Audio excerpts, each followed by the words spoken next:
Where's my kid? Will y'all tell me something? Well, where's my kid? Where is she at? She's alive? Huh? Come here. She's not alive. I want to see my child. Livye Lewis, where is she?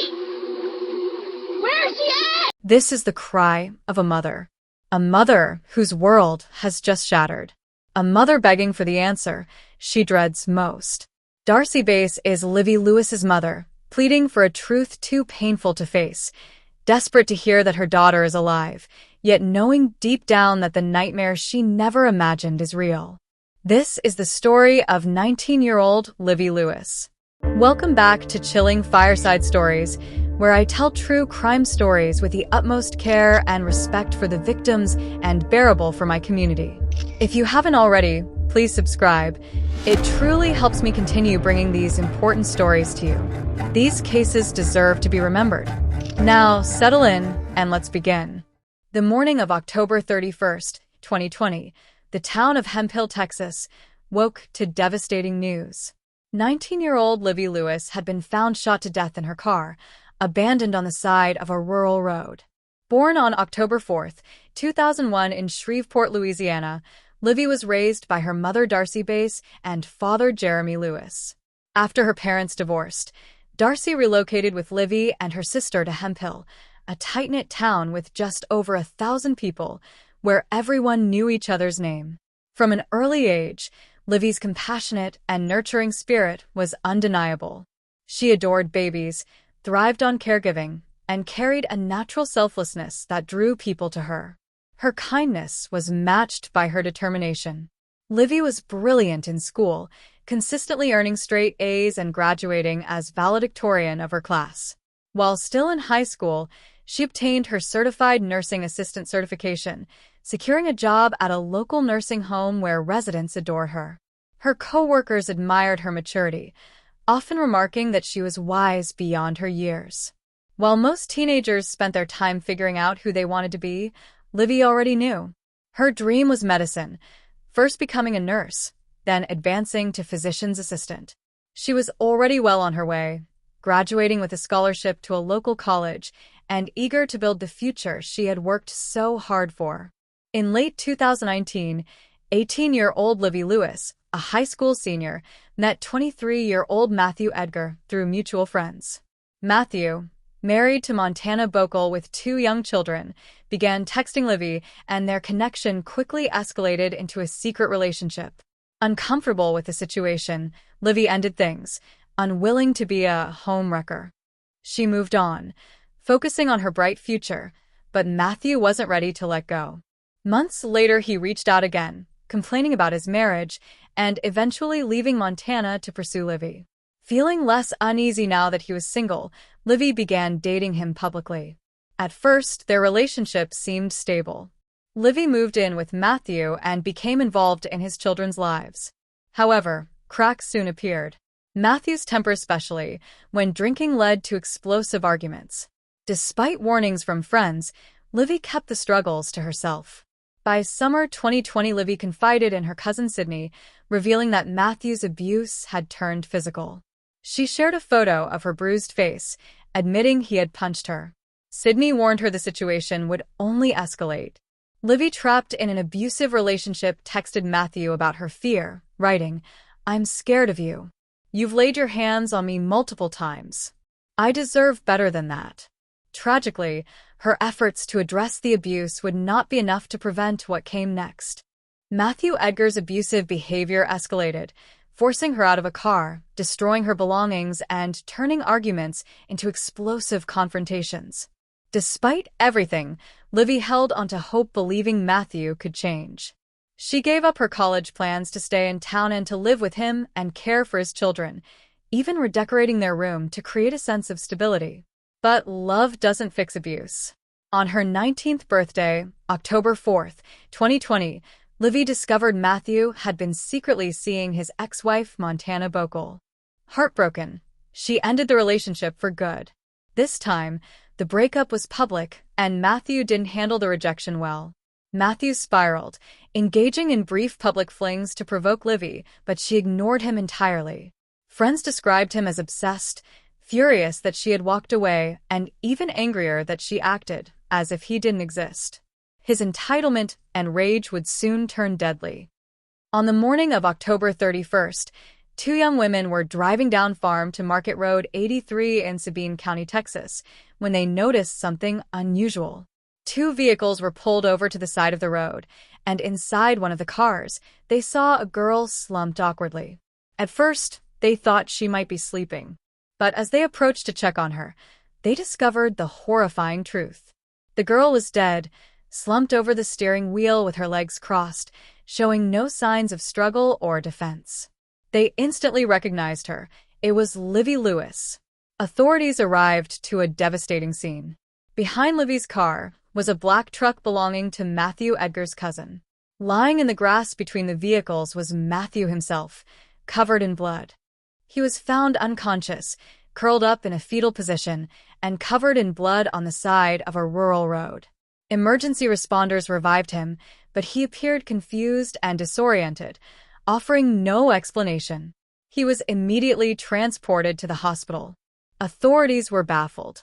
How had Matthew and Livye ended up there? One dead, the other unconscious. The small town of Hemphill buzzed with speculation as word spread.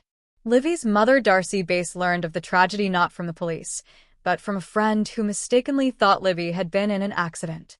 Darcy rushed to the scene, desperate for answers. Body cam footage captured her pleas to officers, asking repeatedly if her daughter was okay. They withheld the truth until finally saying, "Your daughter's in her car right behind us." Darcy stood feet away from Livye's body as the realization struck. Her daughter was gone. Investigators documented the scene. A .30 caliber rifle was found near Livye's car, close to where Matthew had been lying. His boots and hat were scattered nearby. Livye's phone and car keys were missing but were later discovered in Matthew's cousin's truck, the same vehicle Matthew had used. The position of Livye's body showed no signs of struggle. Sitting with her legs crossed, she appeared unaware of any danger. She had likely pulled over to talk to someone she trusted. That trust was betrayed. She was shot point-blank in the neck with a rifle. Detective J.P. McDonald questioned Matthew at 7:30 a.m. in the hospital. He claimed to have no memory of the night before, only recalling attending a party where both his ex-wife, Montana Bokel, and Livye had been present. He insisted there were no issues and admitted to heavy drinking, Jim Beam, and several beers. The last thing he remembered, he said, was sitting on his front porch. After that, everything was blank until he woke up in the ambulance. All right, Matthew. Matthew Edgar, right? Yeah, I had no clue why I was here. No clue. None. You have a girlfriend? Kinda. I had a girlfriend named Livye. When's the last time you saw Livye? Yeah. You don't know how you ended up on the ground behind the car So, with the dead girl in it. How'd you get all the blood all over your face? I don't know. Because the hospital said you don't have any injury. I'll be flat out honest with you. But unfortunately, there is a deceased female in that vehicle that's in front of yours. And my job is to find out why she's dead. Who was the dead girl? Did they tell you a name? Livye. Matthew pressed his face into a pillow and began to sob dramatically. But his reaction felt rehearsed, his cries hollow, a forced display rather than genuine grief. And what's your relationship like with both of them? It's awesome. Okay, so it's not a typical, I hate your guts. Hell no. Okay. It's awesome. Okay. My ex-wife and her, they're big buddies. The evidence was damning. Matthew was found at the scene, covered in blood that wasn't his, with a rifle nearby, likely the weapon used to shoot Livye in the neck. Later that day, October 31st, 2020, he was arrested and charged with her murder. Investigators, however, still needed to uncover the full story of what led to that tragic morning. Their focus turned to the night before, October 30th, when Livye attended a small gathering at her friend Bobby's house. It was a relaxed party with about 20 people, mostly friends. Livye was caught off guard when Matthew arrived unexpectedly, bringing along his ex-wife, Montana Bokel, and their two young children. At first, the evening seemed uneventful. Livye and Montana were seen talking and laughing together, even taking photos despite the complicated history between them. But Matthew sat in silence, watching them from a distance. As the night went on, Matthew's mood darkened. Witnesses described him growing increasingly agitated, his anger fueled by the sight of Livye and Montana enjoying themselves without him. He drank heavily, his frustration escalating with each drink. By the end of the night, Matthew's simmering rage had reached a boiling point. The night descended into chaos when Matthew overheard Livye Lewis mention staying the night at Bobby's house. Enraged, he accused his ex-wife Montana of encouraging the situation and attacked her, choking her outside the house. Montana broke free and sought help from Bobby, the party host, who restrained Matthew as he kicked at Montana's car and screamed threats to kill both women. Taking the chance to escape, Montana and Livye fled in separate cars. Montana drove to Matthew's mother's house, but Matthew followed and attacked her again. She honked the car horn, drawing his family outside, forcing Matthew to retreat to his nearby home. From there, Matthew sent a series of threatening texts, blaming Montana for Livye's actions and escalating his rage. At 3:22 a.m., he texted, "I'm leaving. Better get here and get your kids." 12 minutes later, he followed up with, "I'm home. I got Livye's keys and her phone." When Montana asked where Livye was, Matthew replied with one chilling word: dead. Investigators believed Matthew's anger toward Livye, coupled with his loss of control, could have been his motive. However, they also questioned Montana Bokel, suspecting she might have had her own reasons for resentment. During questioning, Montana revealed that Matthew had assaulted her twice at the party, his violent behavior escalating in plain view. Despite receiving explicit threats from him, Montana didn't call for help. She later claimed she thought Matthew was bluffing, drunk, and trying to provoke her. Still, her inaction left many questioning her judgment. She claimed that after receiving Matthew's chilling text, she asked if she could go see him. His mother, however, stopped her, the only action she took in this situation that may have prevented an even greater disaster. Montana said she didn't learn of the murder until around 6 in the morning. For investigators, the case seemed clear. Jealousy had driven Matthew to commit an unthinkable crime. But the legal battle was just beginning, and complications soon arose. The murder occurred during the height of the pandemic, causing grand jury proceedings in Sabine County to be delayed. Without an indictment within the legally required time frame, prosecutors faced a devastating setback. In February 2021, Matthew had to be released. His bond was set at $50,000, meaning he only had to pay $5,000 to walk free, despite being accused of killing a 19-year-old girl in cold blood. The decision outraged the community. Matthew was now back in town, free to move as he pleased, while Livye's family grieved. The horror of seeing him in public became a reality for Livye's mother, Darcy Bass. The first time Darcy saw Matthew was at a convenience store. Overcome with grief and fury, she erupted, screaming, crying, and throwing whatever was in reach at him, damaging his truck. Desperate to make him feel even an ounce of her pain, she lashed out. Matthew wasted no time pressing charges. A man accused of murdering his ex-girlfriend in cold blood had filed a complaint against a grieving mother for throwing snacks at him. Though the charges were quickly dropped, the community's anger deepened. People feared for their safety, knowing Matthew was roaming free. To make matters worse, his mother, Cindy Hogan, began spreading wild theories. At first, she claimed Montana was responsible, but soon her story shifted, now insisting Matthew was framed by a Mexican drug cartel, supposedly over a $30,000 debt. Authorities dismissed her claims outright, calling them nothing more than a fairy tale.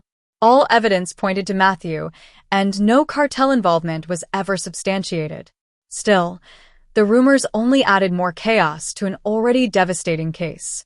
By March 16, 2021, a grand jury finally convened and officially indicted Matthew Edgar for the murder of Livye Lewis. It was a critical step forward, yet Matthew remained free on bond. He was ordered to wear an ankle monitor and adhere to strict conditions while awaiting trial, scheduled for January 2022. Despite the charges against him, Matthew showed little concern. Friends recalled how confident he was in his eventual acquittal, so much so that he had already begun looking for a new job, seemingly unfazed by the gravity of his situation. But as forensic evidence came back, the case against him grew even stronger. The .30 caliber rifle found next to Livye's car was confirmed as the murder weapon, with bullet fragments matching it perfectly. Investigators also proved the rifle belonged to Matthew. While authorities had already located Livye's phone in the truck Matthew had driven that night, her keys were still missing until they were found in the driveway of his family's property. His mother, Cindy Hogan, reluctantly handed them over, leading investigators to suspect she had initially tried to hide them. The presence of Livye's keys at Matthew's home further implicated him. She hadn't driven herself there. Someone had taken her keys after her death, and that alone raised troubling questions. Investigators theorized that Matthew had followed Livye as she was driving home, confronted her, and killed her. Then, he returned to his house, but for some unknown reason, he later took his cousin's truck and drove back to the crime scene. Why he returned remains a mystery, perhaps to stage the scene, perhaps seeking help, or maybe involving someone else. Montana was brought in for a polygraph test 2 months after the murder. I know you don't believe me, but I can't tell you something I don't know happened. Covering for the person responsible for Livye's death. There's no doubt that you left something out. There's something you're not telling. She failed it. Though polygraphs are widely criticized for their inaccuracy, investigators pressed her, yet ultimately found no evidence that she had been at the crime scene or played a role in the crime. She was ruled out. Another crucial piece of evidence surfaced: a small drop of blood found on the hem of Matthew's jeans.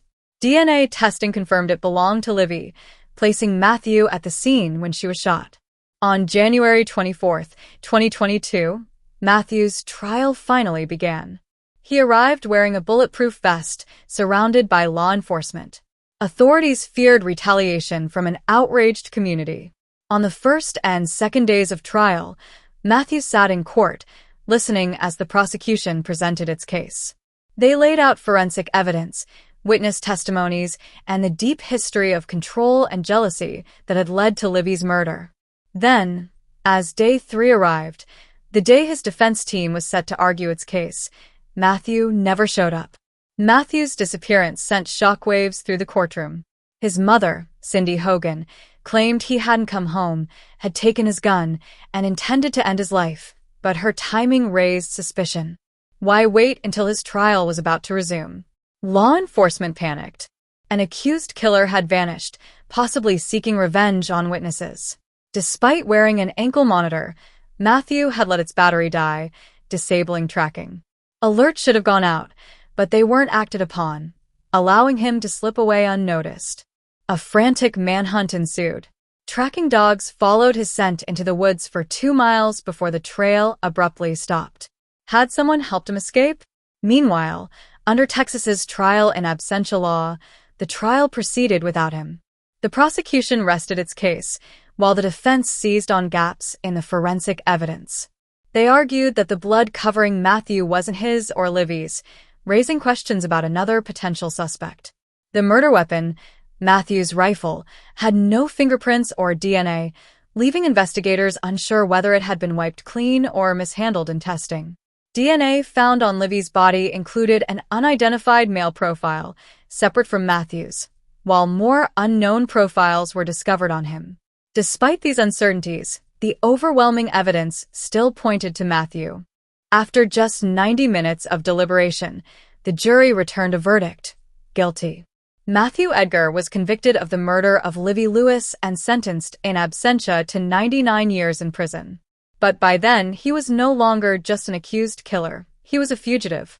For nearly 11 months, Matthew remained on the run. He had walked out of his own trial and vanished, triggering a manhunt that stretched across multiple states.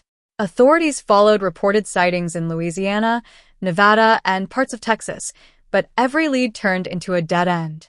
The U.S. Marshals took over the search, hoping their additional resources would speed up his capture. Matthew was placed on Texas's 10 most wanted fugitives list, and a $5,000 reward was offered for information leading to his arrest. Meanwhile, Livye's mother, Darcy Bass, refused to let the world forget. She became her daughter's loudest advocate, relentlessly putting up wanted posters at gas stations, stores, flea markets, anywhere that would let her. When people objected, saying the posters made customers uncomfortable, Darcy stood her ground. To her, what should make people uncomfortable wasn't the posters. It was the fact that her daughter's killer was still free. Rumors soon started circulating in the small town of Hemphill, suggesting that Matthew hadn't fled far at all. He was hiding in plain sight. Then, authorities began hearing whispers that Matthew's mother, Cindy Hogan, had been spotted buying his favorite cigarettes and whiskey. At first, it was just speculation, but soon, investigators started paying closer attention. After nearly a year on the run, a tip finally led authorities to Matthew Edgar. He had been hiding just yards away from his family's property, sheltered in the home of a family friend. On December 29, 2022, during a thunderstorm, U.S. Marshals, Sabine County deputies, and Texas game wardens surrounded the house. With night vision, they waited in total silence, creeping through the woods until they spotted movement on the back porch. At 8:30 p.m., Matthew stepped outside, and officers swarmed, arresting him without resistance.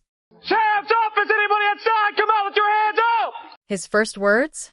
"Did you prove my innocence yet?" Matthew's mother, Cindy, was also inside the house.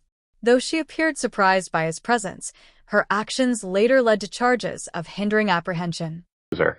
I'm going to jail for something I don't even know nothing about. Can somebody get my purse with my seizure medicine? With Matthew finally back in custody, Livye's mother, Darcy Bass, collapsed in tears, overwhelmed with emotion. Her daughter's killer had been caught. On January 3, 2023, Matthew Edgar was formally sentenced, facing Livye Lewis's grieving family for the first time. Her grandmother, Janice Lewis, told him, "My whole family is broken," yet said she had let go of hatred, hoping God would guide him. In a powerful moment, Livye's mother played her daughter's high school valedictorian speech, leaving many in tears.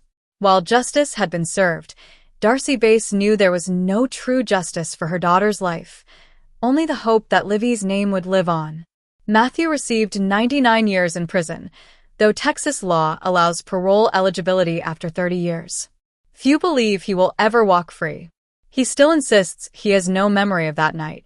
Meanwhile, his mother, Cindy Hogan, faced charges for protecting him during his time on the run.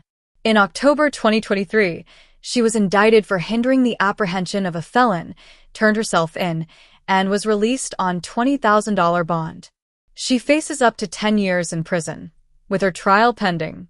Since losing Livye, Darcy has turned her pain into purpose, raising awareness about domestic abuse and warning signs. She maintains a memorial for Livye, keeping her memory alive. Every year, family and friends gather to honor her, lighting candles and sharing stories. Darcy is still working to raise funds for Livye's permanent headstone, hoping her daughter's story can save others from abuse. Thank you for taking the time to hear Livye's story. Her life mattered, and sharing her journey keeps her memory alive. If this story resonated with you, please consider sharing it, because awareness saves lives. If you haven't already, subscribe to stay connected and help amplify voices that deserve to be heard. Justice is only possible when we refuse to look away. Let's keep the conversation going.